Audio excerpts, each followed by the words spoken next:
Então, dando sequência à apresentação dos meus colegas, o meu tema é sobre o controle social e a educação como meio para a implementação de um projeto de permanência no poder. Tem muito a ver com a fala do deputado Gustavo Gayer, uma pena que ele não esteja aqui, porque eu vou abordar exatamente o que ele disse. Para iniciar, vamos definir o termo controle social, que foi muito utilizado no documento final da CONAI. Controle social significa o controle do Estado sobre a sociedade.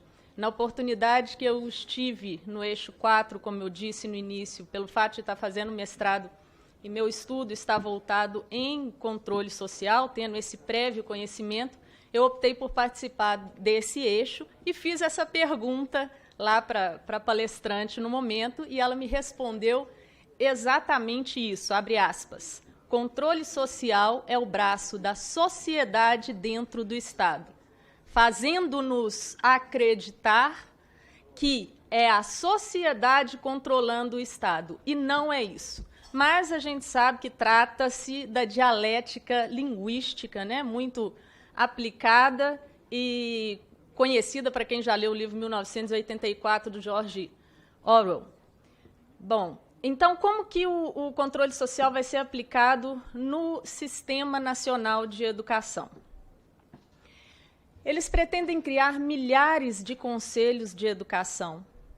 E os conselheiros de educação farão essa fiscalização escola a escola, bairro a bairro.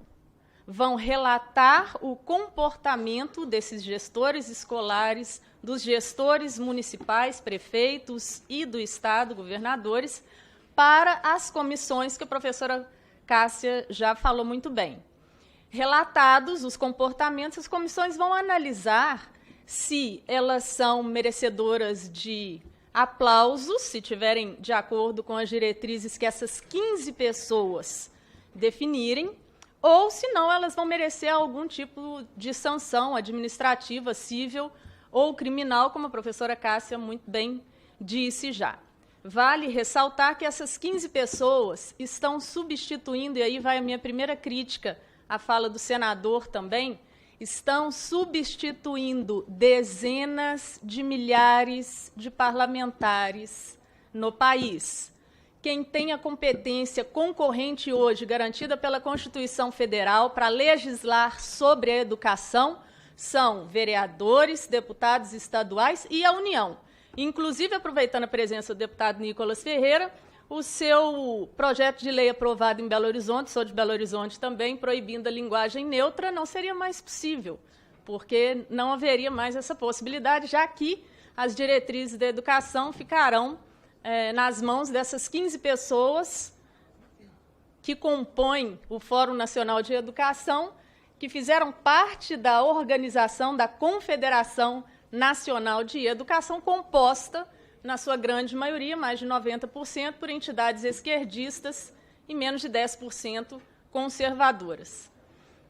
Bom, a segunda crítica à fala do senador também vai em relação à defesa dele que, no projeto de lei que ele está propondo e que foi aprovado por unanimidade no Senado, estarrecedoramente, em 2022, vale ressaltar que não foi essa turma última eleita, foi a anterior, e tramita em regime de urgência aqui na Câmara dos Deputados, ele disse que vai ser muito bom porque vai dar mais poder ao MEC.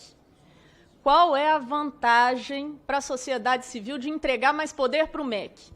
Um ministério que tem se demonstrado ano a ano, década a década, extremamente incompetente. O Brasil é um dos países que mais investe em educação no mundo, apresenta resultados vexatórios no mundo. Qual é o interesse da sociedade civil de entregar mais poder para esse ministério? Mais recurso para esse ministério? Hoje já são investidos 6% do PIB na educação. O PNE prevê o aumento para 10% do PIB. É a mesma coisa, fazendo uma analogia, é a mesma coisa de uma pessoa pródiga. Ao invés da gente aplicar medidas restritivas, quiçá interdição daquela pessoa, a gente dá mais dinheiro para ela. Não faz sentido nenhum. O MEC precisa de medidas restritivas. Ele tem se mostrado extremamente incompetente. E a sociedade civil não tem nenhum interesse em entregar mais poder a ele. Então, o controle social no SNE vai acontecer dessa forma, conselheiros informando a comissão para serem punidos os que não tiverem de acordo com as diretrizes definidas por essas 15 pessoas. O controle social aplicado pelo PNE, entendendo que o SNE é a estrutura, o Plano Nacional de Educação é o conteúdo dessa estrutura. Então, são dois caminhos de controle social. O controle social aplicado ao Plano Nacional de Educação, ele acontece através da proibição da diversidade das escolas, a proibição das escolas cívico-militares, a proibição das escolas confessionais, a proibição do homeschooling. Aliás, no eixo 4, a palestrante Madalena Guasco, presidente da CONTE, disse que o propósito é proibir, inclusive, as instituições privadas de ensino. E ela falou ainda, abre aspas, eu tenho essa gravação, ela disse que as instituições privadas de ensino representam uma grave ameaça à soberania do país. E justificou esse argumento risível, dizendo que os donos de escola não têm compromisso com a prestação de serviço. O compromisso deles é com o lucro. Então, se eles não têm compromisso com a qualidade da educação, vão formar maus cidadãos, logo, a soberania do país, que é formada pelos cidadãos, estará em risco. Uma outra forma de controle social também no Plano Nacional de Educação é a previsão da educação obrigatória a partir de 0 anos de idade, que o que eles pretendem é afastar os nossos filhos de nós, tirar da nossa família, deixar a cargo, né, desde tenra idade, 0 anos de idade, do controle estatal e da doutrinação desse projeto de poder.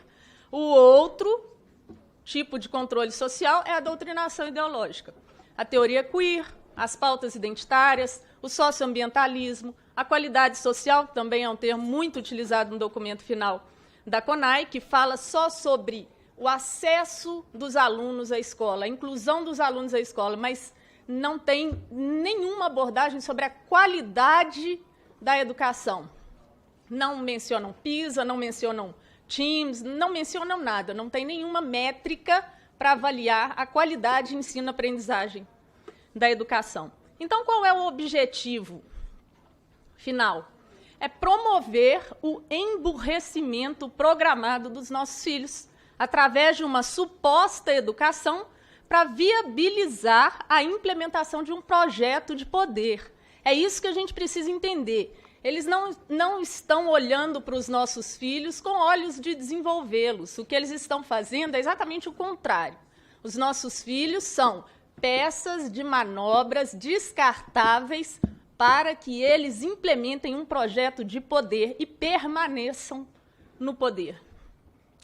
Então, eles buscam enquadrar a educação em um único protótipo, em um único tipo de diretriz, que vai ser definido por essas 15 pessoas, e que vai ser aplicado exclusivamente pelo Estado, assim que proibirem as escolas particulares. Vocês preparam o primeiro vídeo para mim? Há mais de um século, já se sabe que esse plano estratégico é utilizado. Eu vou pedir para as meninas rodarem um videozinho aqui de 1 minuto, é um trecho do documentário Invasão Bolchevique do Brasil Paralelo, devidamente autorizada a divulgação. Ora, somos vigaristas e não socialistas. Ouça, seremos apoiados por todos eles. O professor que ri de Deus às crianças, já em seu berço, ele está conosco. O advogado que defende o assassino, rico e convicto, já é dos nossos. Os colegiais que matam o mujique para experimentar a sensação são dos nossos.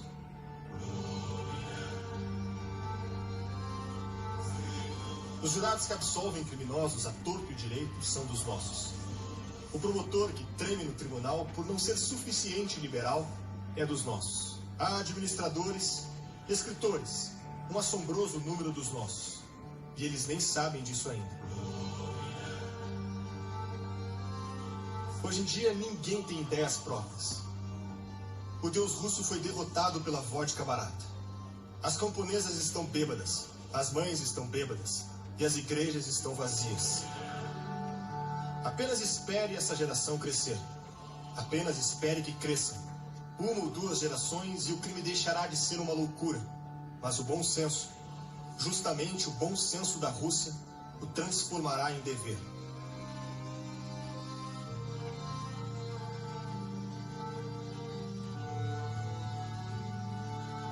Os Demônios, Dostoiévski, 1872. 1872. Eles já estavam estrategicamente agindo. Um outro ponto, eu trouxe aqui alguns apontamentos pontuais mesmo da história, só para a gente registrar que isso não é ao acaso, isso está muito bem pensado há décadas, há mais de um século. No livro do Yuri Bezmenov, que o Dr. João disse, e ratifico a importância da leitura, tem um artigo escrito no jornal Toronto Star, pelo jornalista canadense comunista Gregory Clark, que foi escrito em 1959, é um artigo muito pequenininho que vale a pena ouvir. O contexto na época era a subversão dos Estados Unidos, tá? Mas qualquer semelhança não é mera coincidência. Ele diz o seguinte: se eu fosse um agente comunista na América com milhões de dólares para gastar anualmente, eu não os desperdiçaria subornando funcionários públicos para obter segredos de Estado. Mas eu iria esbanjar e encorajar as relapsas bandas de garagem da região a produzir mais e mais uma cultura de lixo. Músicos desmiolados e obscuros seriam ajudados a se promover. Eu procuraria os editores mais questionáveis dos livros de bolso mais imundos e lhes dariam algumas centenas de milhares de dólares para que montassem escritórios mais respeitáveis. Estenderia a mão a qualquer tendência para geração beat. Qualquer coisa promovendo a rebeldia dos adolescentes, contribuindo para a confusão e a exasperação dos pais, seria prodigamente patrocinada. A intenção básica dos meus gastos seria quebrar a disciplina, estimular o afrouxamento da autoridade sobre qualquer criança, de modo a fazer crescer em pouco tempo uma geração de adultos que pudesse facilmente sair do controle. A América, em desespero, buscaria por qualquer tipo de disciplina capaz de salvá-la. E então, belo feito uma pintura seria o comunismo, a disciplina mais férrea desde Esparta. A vitória seria sem sangue, exceto, é claro, nos campos de concentração. Na atualidade, acho que não deve ter campo de concentração, né? Tortura e prisões e coisas do tipo. Mas ninguém saberia, graças à censura da imprensa. Isso foi escrito há mais de 60 anos. Para finalizar, retomar a busca histórica aqui, para a gente entender que não tem nada de o acaso, que trata-se de um projeto de poder e a sacrifício da vida dos nossos filhos, em 1990, Mikhail Gorbachev declarou o desmonte do bloco soviético. Nessa mesma época, ele criou uma instituição chamada Cruz Verde Internacional. Em 1997, patrocinado por ninguém menos que o diretor-geral da Unesco, ele publicou o seguinte documento, chamado de Carta da Terra ou Constituição da Terra. E disse que o objetivo desse documento, a Constituição da Terra, era substituir os 10 mandamentos. Vocês têm ideia de quantas vezes a palavra socioambientalismo, aquecimento global, sustentabilidade foi repetido no documento final da CONAI? Mais de 200 vezes. Nenhuma vez geografia, nenhuma vez ciência, nenhuma vez história. E outra, qual é o tipo de escola que vão proibir? As confessionais. Então, a gente entra com o Deus Terra, com o Deus Gaia e retira o Deus cristão. E aí eu faço até uma sugestão de requerimento aos senhores deputados que busquem, junto ao Poder Executivo, informações sobre o quanto o Brasil investe nessas instituições internacionais. Acredito que vocês vão ficar surpresos com com a resposta. E quais são os 10 países que mais investem nessas organizações? Vou finalizar minha fala falando como mãe. Esse projeto sacrifica a vida dos nossos filhos em prol de um projeto de poder. Eles são feitos de idiotas úteis. São peças descartáveis nesse jogo de tabuleiro. De acordo com a Constituição Federal, Código Civil, Estatuto da Criança e do Adolescente, nós temos a obrigação de zelar pela proteção da integridade física e mental dos nossos filhos, sob pena de sermos responsabilizados por abandono de incapaz, por exemplo. O Código Penal prevê a figura da legítima defesa de terceiros. E esse terceiro, os nossos filhos, muitas vezes são muito mais importantes que nós mesmos. E eu, pelo amor que eu tenho aos meus filhos, eu daria a minha vida para protegê-los, independentemente do que diz a lei. Baseado, inclusive, nas minhas especializações em neurociência, eu afirmo a vocês, e tem um material aqui, se quiserem estender o assunto depois, que essas doutrinas, trabalhadas em sala de aula, especialmente a da construção social da sexualidade, agridem, em primeiro lugar, a integridade mental dos nossos filhos e, posteriormente, a integridade física dos nossos filhos. Eu passei por uma experiência com um dos meus filhos, quando ele tinha 11 anos de idade, numa classe de 11, 12 anos, que um professor, um pseudo-professor, doutrinando com essa teoria queer, me disse um dia, meu filho, mãe, tem 18 alunos na minha sala. Dos 18 alunos, 12 já se declararam homossexuais ou bissexuais. 4 já se declararam transexuais. Sobravam 2. Os caretas, hostilizados pelos alunos e hostilizados pelo professor. E eu comentei com ele na época que eu não daria 6 meses para esses meninos estarem tomando medicação séria. E ele falou comigo que eu não precisava dar 6 meses, porque todos eles já estavam tomando medicação tarja preta. Ou seja, essas doutrinas, e é impressionante como que nós chegamos como sociedade num nível lamentável de mediocridade, de mentalidade, porque ressoa muito mais na sociedade a hipótese de uma filósofa que desenvolveu a teoria da construção social da sexualidade do que a biologia e do que a ciência médica. Não só no Brasil, mas no mundo inteiro. É lamentável o nível que nós chegamos. Bom, tem uns outros slides, mas eu não tenho tempo para isso, só uma pequena consideração. Em 2007, como advogada familiarista, eu advoguei para 2 clientes trans. Esse assunto nem era falado, enfim, para retificação de sexo e nome. E quero deixar claro o seguinte, disforia de gênero são casos raríssimos e é uma coisa. Ideologia de gênero é completamente diferente, é criminoso e tem causado muitos males aos nossos filhos, mental e fisicamente.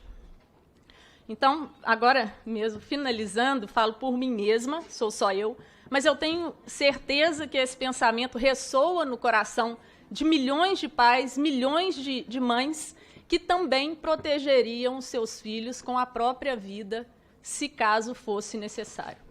Nós sabemos que esse sistema foi implementado por outros países, e a diferença é que, na época, aquela população não percebeu esse movimento. Hoje, nós aprendemos com a história que ainda não foi reescrita, o que eles fizeram no passado, o resultado que eles escolheram, o que eles estão fazendo no presente e o que eles pretendem no futuro. Então, eu gostaria de sugerir até a esses cabeças pensantes desse projeto de poder que recuem nesse intento, porque à medida que os pais e mães estão tomando consciência do que está por trás disso, eles vão acabar provocando uma convulsão no país. Vocês estão mexendo com o que há de mais importante e sagrado nas nossas vidas. Então, repensem sobre isso. Repensem sobre o risco, repensem sobre a desonestidade intelectual dessa proposta. E é isso. Muito obrigada.